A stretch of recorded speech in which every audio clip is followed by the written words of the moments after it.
Hi guys, it's Mishel, Deception Bytes, and I am bringing you more Q.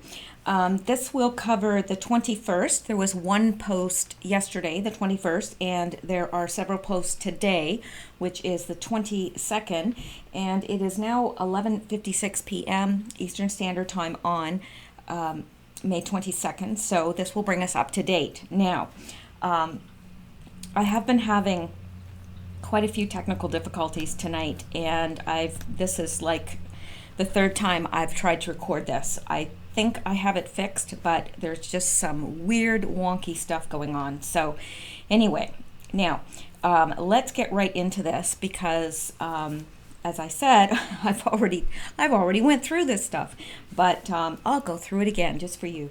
So here is the post from the 22nd, and Q says military op.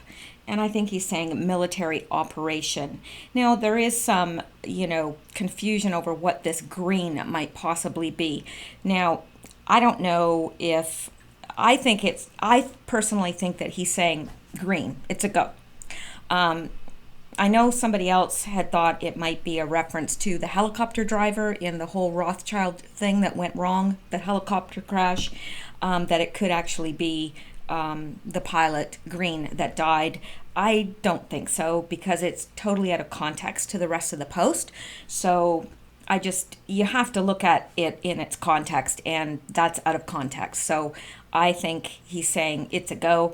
The military operation is a go. And then he said General K, and then he said JFK. Now, because he put this qualifier in front, General K, and then JFK, I think it's quite obvious that he's speaking about General John F. Kelly, the White House Chief of Staff.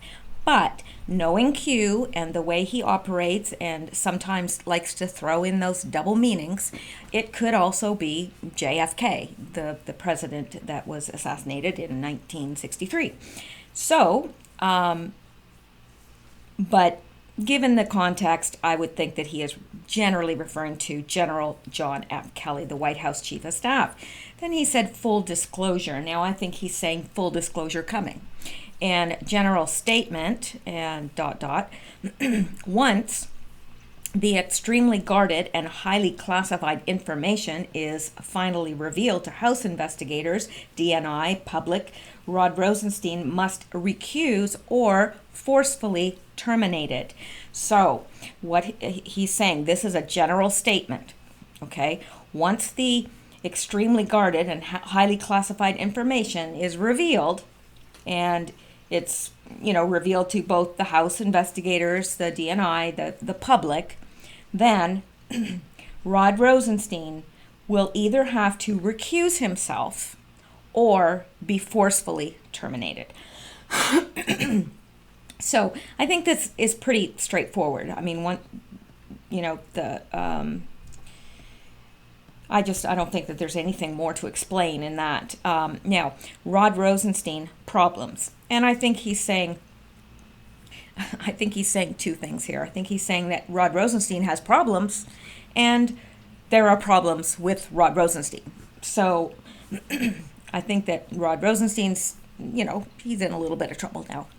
And I also think that there are some problems with him, and, because of that. So I think that's what he's saying. And then he says, what was Rod Rosenstein's Senate confirmation vote? Now, he's asked us this several times before, and it's always the same answer, of course, but he's doing it for a reason because he wants us to think about this. The confirmation vote was 94 for, 6 against.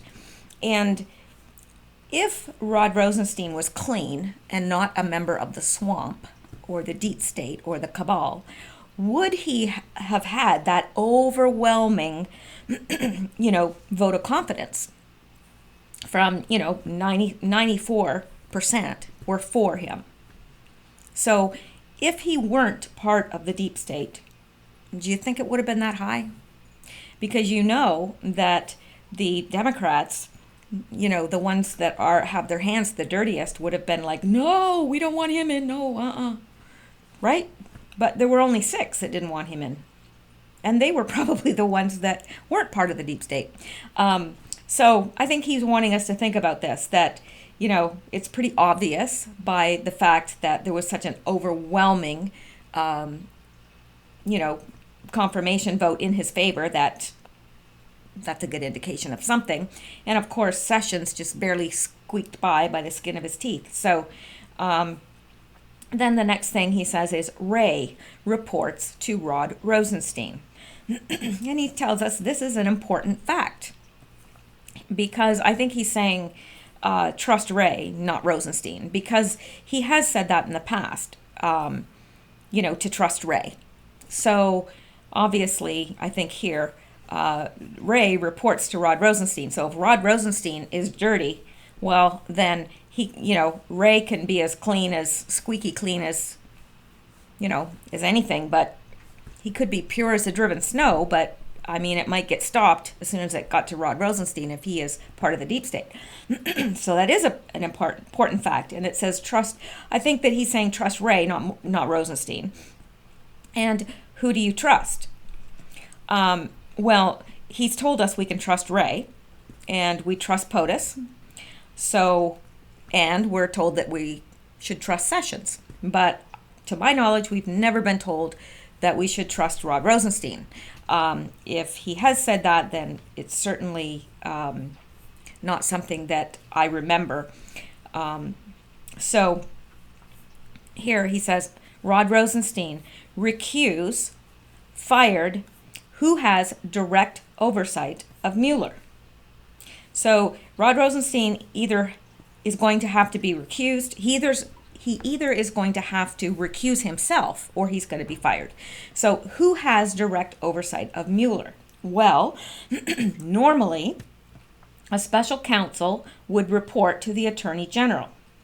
But because Attorney General Jeff Sessions has recused himself from the Russia election probe, Rosenstein is acting in that role, right? Remember that? He recused himself from the Russia election probe, and Rosenstein took on that role. And he'll supervise Mueller, although the rules state the special counsel shall not be subject to the day-to-day supervision of any official of the department. So, yeah. So here it says Sessions. This is what needs to happen. Either Sessions needs to unrecuse himself, if indeed that is a word. It sounds like a good word, but he either needs to unrecuse himself, or number 3, until refill. Now, what's he talking about here? Well, it means that either Sessions must unrecuse himself, or Rachel Brand's number 3 position must be filled, because she resigned. She resigned, leaving the number 3 position open.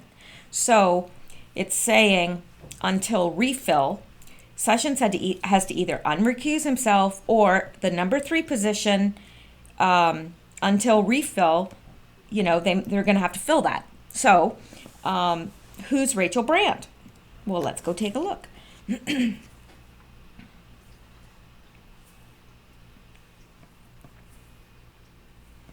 Well, here she is right here. This is her when she's not at home. And Rachel Brand is number 3 U.S. Justice Department official, stepping down amid turmoil. Only Jeff Sessions and Rod Rosenstein, each often criticized by Trump, outrank Brand at justice. So she is the number 3, was the number 3, and she claims that she stepped down at a time of turmoil in the agency, but Q tells us that she was indeed dismissed. Now, why? I don't know. I really don't, because he asks here, who is Rachel Brand? Well, that's who she is. Why was Rachel Brand dismissed? I don't know. Now, she stepped down in February, and he's saying, think timing. So, I mean, there's a lot happening in February. So I'm really not sure here what he is alluding to. Okay. But he says think timing. So I'm not really sure. Like, she obviously was dismissed for a reason. She told everyone she was stepping down. Now, underneath here, Q has given us a little bit of a, to fill out our understanding here, because it's complicated. The succession question is actually a bit complicated, and it is. Indeed, it is for anyone that hasn't been following this. I mean, I think that they would be lost at this point if they're just jumping in now, because there's so many names in this investigation, and there's so many people involved in so many different ways that it's hard to keep everyone straight, and it's getting harder because there's more and more names being introduced. So the succession question is actually a bit complicated. By default, under an obscure statute known as, and he does make a typo here, and I assume it's a typo and that there is no other meaning because he writes the twice. So by default, under an obscure statute known as the Vacancies Reform Act of 1998, Brand's temporary successor as the acting Associate Attorney General is her principal deputy, Jesse Panuccio. That same statute would also allow the president to choose someone else to serve as the acting Assistant Attorney General on a temporary basis for up to 210 days. The pool of individuals from which the president could draw in this case includes individuals already holding Senate-confirmed positions elsewhere in the executive branch, like the EPA Administrator Scott Pruitt, or senior civil service lawyers in the Justice Department specifically. So, excuse me. Jesse, I don't know why I've been clearing my throat so much lately. I really don't, but I know it's annoying, and I do apologize. So the acting, taking over into Rachel Brand's job right now, he is the acting, and he can act as the Assistant Attorney General on a temporary basis for up to 210 days. So then underneath here it says, when does the clock run out? Well, yeah, there's only so many days that he can do that before it needs to be refilled. The position needs to be refilled. He's acting in that position until it's refilled, and he can do so up to 210 days. That's my understanding. Now, let's go look at this link that Q provided us.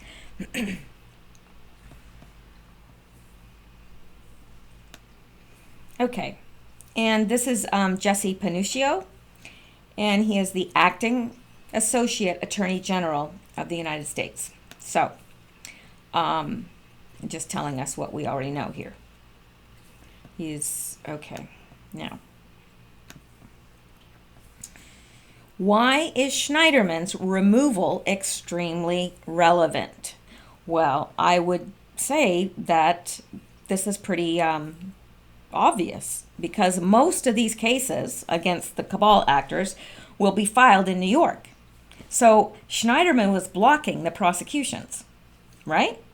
You know, if you've got someone dirty at the top, and all these people are trying to bring these cases or whatever, then they're going to be blocked. So it was pretty necessary to get him out.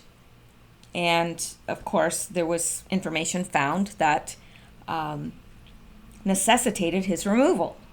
So, yeah, he was blocking the prosecutions. The acting Attorney General, now the acting Attorney General is Barbara Underwood, who took over after Eric Schneiderman recently resigned in disgrace. She will remain in the job for the rest of the year. The legislature, in a special joint session on Tuesday, voted 190-1 to appoint Underwood, New York's 66th Attorney General, to fill out Schneiderman's term. So she is finishing out his term for him. She is the first woman to serve in the role. This is interesting because everyone, was always saying that Trump is, such a racist and he hates women and blah, blah, blah. But he keeps appointing them, doesn't he? Keeps appointing women. Doesn't seem racist to me. I've never heard him say any slurs. But she's the first woman to serve in the role. Not only are we breaking a glass ceiling, but we're setting our standards high, said Senate Democratic leader Andrea Stewart Cousins. So that's pretty interesting. Let's hope that she's, a white hat or acting in the best interests of the country. Now, then Q says trust and then name. So first thing that pops into my mind is trust sessions, because that's what he's always saying, trust sessions. And it would make sense in this context because there is a case that Schneiderman adjudicated that had to do with a trust, but he was bringing them to justice, and he was in no way named in that. He was the one that was bringing them to justice, so I don't think it has anything to do with that case. I think Q is saying trust sessions. Then he says, these people are stupid. He says that quite often, as you and I both know. And then he says D5. And that's, how hurricanes are classified. Well, come to find out, so are avalanches. And an avalanche is the most dangerous of all avalanches. And, you think of a little tiny snowball at the top, and it just rolls and rolls and rolls. And it just, it can start a massive, massive avalanche that can just, destroy everything in its path. And I think that that's what Q is alluding to here, is that this started small, but it's picking up speed as it's coming down that mountain. It just picks up speed and picks up speed and picks up speed, and now no one can stop it. That's what I believe. So let's go on. So then the next thing he says is reread slowly and carefully, and he gives us the article. So let's go out and have a look at that first. Now, we have read this several times, at least 3, I believe, and so I'm not going to read it all, but we do want to be familiar with it because Q has brought it to our attention once again. And it says, Turley, Sessions appointing Utah federal prosecutor much better for Trump than second special counsel. Now, let's move down here and see why. Washington, D.C., Professor Jonathan Turley, a top national legal expert on government investigations, commented on Thursday about Attorney General Jeff Sessions' decision to bring in U.S. Attorney John Huber. Turley called it brilliant to combine all the powers of the U.S. Department of Justice Inspector General with a prosecutor who can bring charges, seek indictments, and get results for President Trump far more quickly than a second special counsel. So, excuse me, this is kind of summing it up in the first paragraph. That I think this is the most important part, is that Turley is able to combine all the powers of the U.S. Department of Justice Inspector General with a prosecutor. So that's good news, because he's able to then prosecute what he finds. And that's the important part.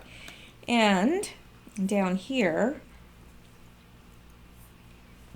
if a special counsel were appointed, there would be a great deal of delay, Turley stated, versus the team of Huber and Horowitz, who are already 5 months into this investigation. So the point was that if they did a second counsel, not only would they not be able to prosecute, but it would take longer because they're already 5 months into it. So, and might I add that the longer it goes on, the more it's costing you and me, the taxpayers. And that's what ticks me off, because I read somewhere, and I need to look that up again, how much has been spent on this absolute it's so ridiculous. It's just ridiculous. But anyway, hopefully it's coming to an end. So let's go back. Now, the next thing he says is, did you see the Ryan, and that's Paul Ryan, interview a short time ago? Well, I did. And I thought it was very odd that he mentioned pizza. Very odd. It seemed very out of place because, yeah, he's from Wisconsin, but he's talking about some pizza in Wisconsin and, oh, you got to try it and whatever. And it's odd. It's just odd. Why, who does that? Especially, I don't know. Anyway, the real reason that Paul Ryan is resigning from Congress and his post as Speaker of the House is his connection to the Clinton Foundation. The alternative media isn't missing a beat in exposing our leaders who are the swamp monsters. Paul Ryan also knows about the Muslim Brotherhood, aka the Awan brothers, but never mention it on the floor of Congress or in any of his mainstream media interviews. I wonder why that is. I didn't hear anything from Paul Ryan opposing the fake Russian collusion story either. Perhaps this is because the Clinton Foundation helps its donors and expects help in return. Maybe it's because anyone who exposes the Clinton Foundation and its child sex trafficking, or organ harvesting, theft, murder, and mayhem activities ends up on the Clinton body count list. And we know that list just keeps growing and growing and growing. It's like the Energizer bunny. It just keeps going and going and going and going. I mean, seriously. And there's a really good documentary out on YouTube about the body count. Very, very interesting. I'll see if I can find it because I think it's something that everyone needs to see, because I was alarmed. I consider myself pretty well informed on this, but I was shocked. There was stuff in there that I had no idea. So, and this link here, it just basically saying the Haiti official who exposed the Clinton Foundation is found dead. We know that. We commented on that before, which, it's no surprise, because you cross a Clinton, you're going to be dead. So anyway, and let's go out to this link.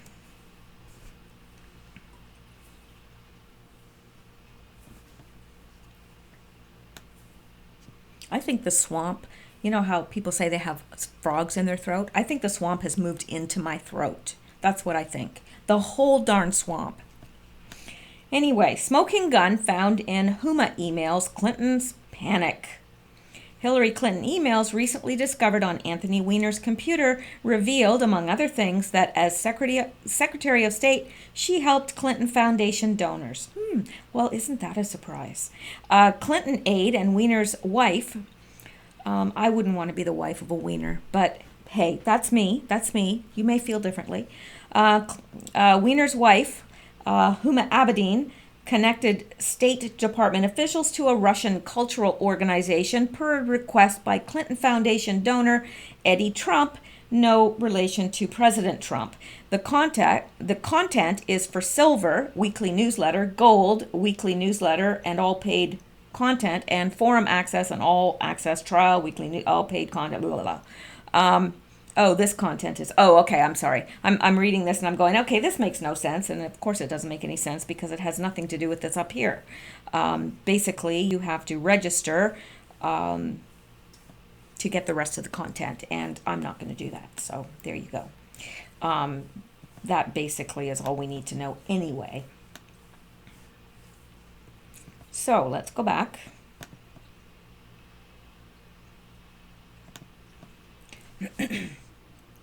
Okay, now Q next says, when you are no longer seeking another term, you are free to make better decisions. Now, remember when Q said that if anyone who would agree to not run again was going to be basically off the hook because there's just too darn many people to prosecute. There just is. So I think what he's saying here is you're no longer seeking another term now, so you're free to make better decisions. So he's saying, yeah, good luck, make better decisions next time, okay? That's what I think is being said here, because Q made it very, very obvious that, okay, those that are not seeking re-election, they're going to, not be prosecuted, basically, is what I understood. So wouldn't that mean that they're free? So, and again, announced in April, he is not seeking re-election. And then Trump says rapid fire. Flood is coming. Future proves past. And then he has CNN in the crosshairs here in the little kill box. Q. Now, this is going to be explained, so I'm not going to go into this right now because it's going to be explained in an upcoming post. But first, there's this. An Anon posted this. And this Anon posted a tweet by the last refuge. And this person said, sometimes conspiracy theories are not theory. Well, isn't that the truth? Nellie Orr is the wife of DOJ Deputy Bruce Orr, and she is an employee with Fusion GPS. Why would she apply for a ham radio license a month after Fusion GPS contracted with MI6 agent Christopher Steele? Well, why indeed? Why would she? First thing that jumped into my head is trying to avoid the NSA. And that was before I scrolled down here. And Q responds to this Anon and says, avoid NSA data collection. That's why she did it. But then I love this, because then he says, it failed. Failed. Yep. So she was working for Fusion GPS, and her husband, Bruce Orr, was DOJ deputy, and she's working for Fusion GPS, and then she contracted with MI6 agent Christopher Steele, and she applies for a ham radio license. Well, I think that would be pretty obvious, right? But according to Q, it failed. Isn't that pretty awesome? You got to admit, that's pretty awesome. So, little Nellie Orr, time's up for you too. Keep draining that swamp. So, this explains what Q's post was that I said we were going to get to in a following post. This Anon posted this, and it's an excerpt from a letter from Senator-elect. Let me try that again. It's getting late. Excerpt of a letter from Senator Ron Johnson to FBI Director Wray. January 8th, 2017, 12:08 p.m. Then FBI Deputy Director Andrew McCabe sent an email to senior FBI leadership with the subject line, "Flood is coming." Mr. McCabe wrote, CNN is close to going forward with the sensitive story.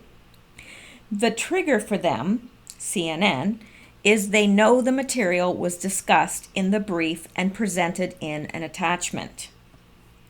Then this excerpt, January 8th, 2017, 12:55 p.m.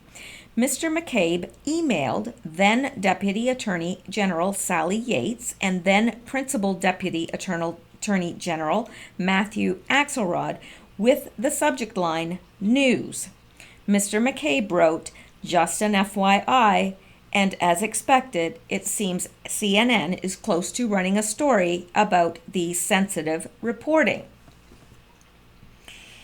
So, below, this anon has said, Rapid Fire equals a movie by that name involving a corrupt FBI. Flood is coming equals FBI Deputy Director Andrew McCabe sent an email with the subject line, Flood is coming, indicating CNN is going to run a sensitive story. CNN is targeted, but then so is McCabe for classified information to them. So McCabe provided them with sensitive information. CNN was targeted, but then also McCabe because he supplied them with classified information. And Q responds to that by saying, it's happening, Q. And it is happening. And I think that we are fools if we say it isn't, because it's quite evident. And just as additional proof, even though lots and lots and lots of proof has come out, Q provides us with this. And this is for those people that keep saying, oh, Q is compromised. He's compromised. That's not the same Q. Q changed. Oh, I don't know. Q's gone. The other guy, I don't know who this is. Yeah, we've heard it all. So here is Q with his brand new trip code right here. And he's posting a picture aboard Air Force One. And he provides a little snippet from a post on November 9th, 2017, just this past November. It's the same picture. Oh, look, it's a different trip code. Oh my. That must mean they're both the same. He's doing this on purpose. He's saying, look, you know what? To all you people that keep saying I'm compromised, look, here's the same picture. So the next thing Q posts is, well, actually, no, an anon responds and says, Air Force One pics from same set as November 2017 Q trip code equals proof that Q equals same Q as always, direct shout out to @Corsi et al. So this anon is saying, look, you know what? This is the same Q as always, direct shout out to Corsi et al. That's saying that Q has been compromised. Q responds to this and says, it's an identity reconfirmation. And he says V version 11.9, which is the picture, the original picture under the old Q trip code. And then he said sequence. And so it's from the same sequence. It's from, and he said attack, anticipated, coordinated. Why are they continuing? And then he says internal.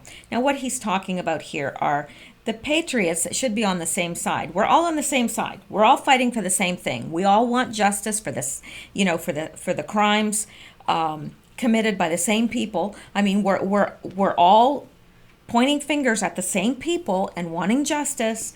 We all want the same things for our country. Why are we fighting? Why? And Q is asking, why are they continuing? Internal. We should not be fighting internally. And then he says, attacks will intensify all sides. So it's not just within the patriots fighting other patriots. It's non-patriots fighting patriots. And, I'm sure you've run into it. Your aunt, your uncle, your maybe your husband, your wife, your boyfriend, whatever, is on a different side and says, like, you're an idiot if you believe in Q, if you think anything's happening, if you think, Trump, we got to get him out. So it comes from all sides. And now the patriots that should all be united as one are infighting. So that's exactly what Q is referring to here. So let's go on. Now, Q is saying here, unity, not division. He's saying, my purpose was not to cause division. I want unity. And he said, the last post, about the the pictures from Air Force One, is for identity reconfirmation. Now, then he gives us a link here, which we'll go out and take a boo at. Boo. I'm getting tired. I'm getting silly. I just get ridiculous past a certain time of night. FBI, DOJ to brief lawmakers on handling of Russia probe on Thursday. President tweeting, whoops. I hereby... This is going to be a busy week, a big week. Been a big week already. So, the FBI and Department of Justice will brief lawmakers Thursday on classified material they have requested relating to the FBI's action during the 2016 campaign, the White House announced Tuesday. The announcement followed revelations that the FBI informant had contacts with members of the Trump campaign.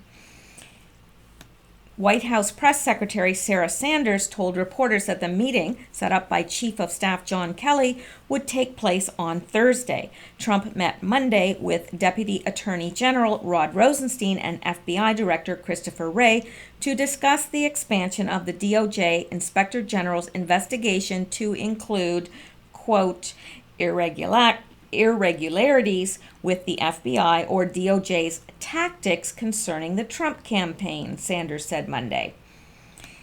The Thursday meeting will include FBI Director Wray, along with House Intelligence Committee Chairman Devin Nunes, House Oversight Committee Chairman Trey Gowdy, Director of Intelligence Dan Coates, and Principal Associate Deputy Attorney General Ed O'Callahan. Although Kelly is setting up the meeting, he is not attending. Sanders did not say what documents they would be viewing. Earlier Tuesday, President Trump expressed anger at revelations that the FBI informant was in touch with 3 Trump aides, Sam Clovis, Carter Page, and Foreign Policy Advisor George Papadopoulos. I love that name, Papadopoulos, during the campaign.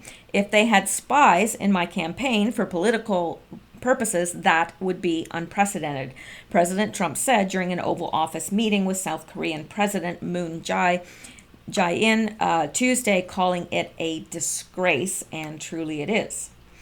So, on Sunday, Trump demanded an investigation following initial reports about the informant, leading the DOJ to direct Inspector General Michael Horowitz to investigate whether agents surveilled the campaign for political purposes and if they were instructed to do so by the Obama administration. Well, of course they were. On Monday, Trump campaign advisor Michael Caputo told Fox News there might be at least 2 informants and said that he was also approached. Let me tell you something that I know for a fact, Caputo said on the Ingram angle. This informant, this person they tried to plant into the campaign, he's not the only person who came to the campaign, and the FBI is not the only Obama agency who came at the campaign. Caputo added, I know because they came at me, and I'm looking for clearance from my attorney to reveal this to the public. This is just the beginning. So there you go. Interesting.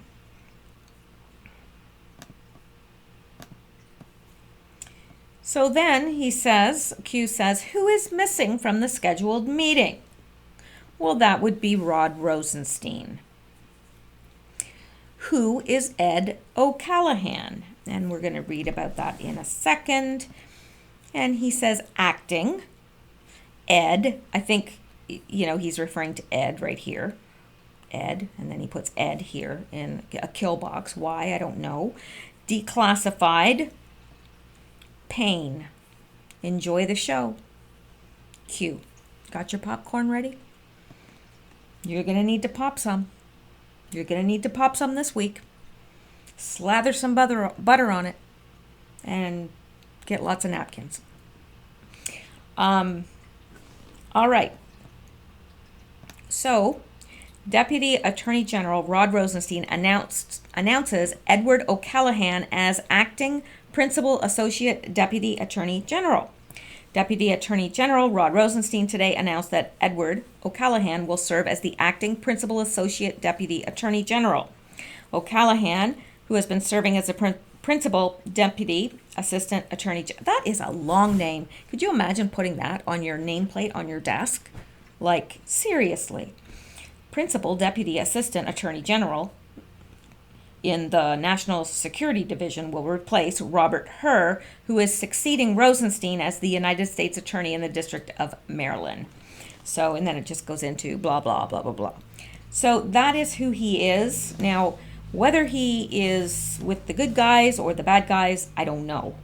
Maybe you guys know. Maybe you could leave comments below if you do know, because like I said, nobody has all the information, and we learn from one another.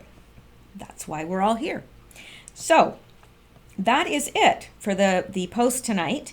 And what is this link here?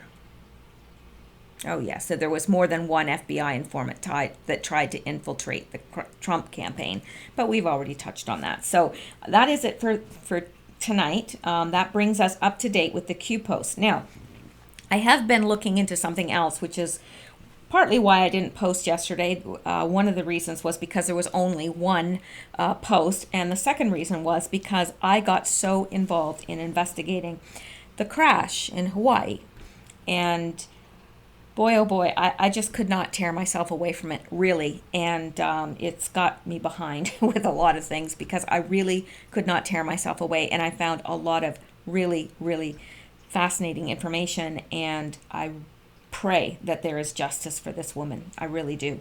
So anyway, that is it for tonight. I hope that you have a wonderful night's sleep and that you stay safe. And I will see you guys or talk to you guys, whatever, tomorrow. Thank you so much. I really appreciate it. And thank you so much for those of you that have subscribed. And if you want to be subscribed, make sure you stay subscribed, because they do bump people off. I mean, not literally, but you know what I'm saying. And hit the bell if you wish to subscribe and be notified. All right. Well, I will talk to you guys tomorrow.